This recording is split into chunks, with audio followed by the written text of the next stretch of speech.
Yes, baada ya klabu ya Simba Sports Club kupoteza mchezo wao siku ya jana dhidi ya Stade Malien ya kule nchini Mali. Kama tunavyojua, Ahmed Ally, semaji la klabu ya Simba Sports Club, semaji la CAF, aliongea maneno mengi sana kabla ya mechi. Sasa baada ya mchezo huo alikaa kimya, lakini hivi sasa ameibuka na kuandika jumbe mbalimbali kupitia ukurasa wake wa Instagram, akiashiria kuatia moyo mashabiki wa klabu ya Simba, ambapo katika jumbe zake Ahmed Ally amesema ujumbe wa kwanza ameweka baada ya matokeo tu, ambapo aliposti picha ya matokeo 2-1 Stade Malien 2 Simba Sports Club 1, ambapo ameandika sababu pekee macho hayakuwekwa kisogoni hii ni ili tusitumie muda mwingi kuangalia nyuma na badala yake tutumie muda mwingi kuangalia mbele. Tumepoteza mchezo wa pili wa hatua ya makundi, inaumiza sana. Kwa namna moja yatazungumzwa mengi na wapinzani wetu wakijifanya kutoa taarifa nyingi zenye lengo la kuchochea vurugu, lakini mwana Simba atambue tu haya ni mapito ya mpira na upande wetu tutarejea kwenye ufalme wetu. Ahmed Ally ameendelea na kuandika kwamba kujikwamua kwenye hali hii tunahitaji mfano kutoka sehemu nyingine, bali tutaangalia sisi wenyewe. Miaka miwili iliyopita tulipocheza mechi mbili za mwanzo za makundi, lakini tukasimama imara tukaenda robo finali. Sisi ni timu kubwa,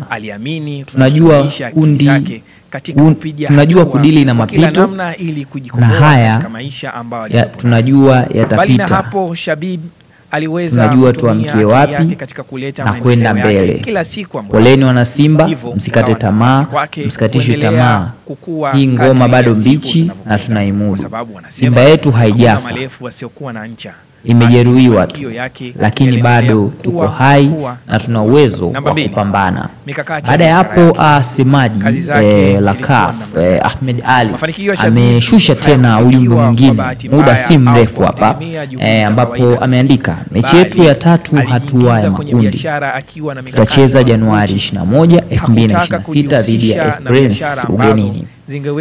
Kutoka leo hadi Januari 21 ni siku zaidi ya 50. Katika siku hizo kikosi chetu kitafanywa mabadiliko makubwa ya kiufundi, na itakapobidi tutaongeza nguvu kwenye dirisha dogo. Tutafanya hivyo na tunaamini mabadiliko hayo yataturejesha kwenye makali yetu. Ameongeza na kusema kwamba umefika ule wakati wa Simba yetu kuonyesha maajabu yake na kushangaza watu kwa comeback yetu. Kwa sasa kikosi kinarejea na moja kwa moja tutaanza maandalizi ya mchezo wetu wa ligi kuu. Kumbuke kuwa katika ligi hii tuna mwenendo mzuri, hivyo tunapaswa kuwekeza nguvu kubwa ili tusiteleze. Wengi waliona kama kila mwana Simba aelekeze nguvu na akili katika mchezo wetu dhidi ya Mbeya City na dhidi ya Azam FC. Hiyo michezo ambayo Simba Sports Club inatarajia kukutana nayo hivi karibuni kati ya Mbeya City na Azam FC. Hizo ni michapo miwili mitatu ya semaji la CAF Ahmed Ally kama tunavyomjuaga, ambapo baada ya kupoteza mechi alikuwa mpole kidogo. Baada ya kupoteza mechi hii kama tunavyojua na kuaga na tambo mbalimbali, tambo nyingi dhidi ya wapinzani wake, akina Priva, akina Alikamwe, akina Lwatan, akina Shimwibwe. Mpaka sasa kwenye michuano hii ya kimataifa kwenye kazi ya klabu bingwa Simba Sports Club wamepoteza, lakini pia tunaona kule shirikisho Azam FC na Singida pia hali ni tete, lakini Young Africans wapo vizuri. Bwana, tupe maoni yako kuhusiana na hiki anachokisema semaji. Sawa kusubscribe, comment, like na share na kutufuatilia kwenye digital platform zote Bashasha ili kufanikiwa katika Bashasha Media. Mitandao ya kijamii ni gumzo muhimu. Aliamua kutumia YouTube na Instagram kujenga jina lake la kufikisha ujumbe wake kwa malalamiko ya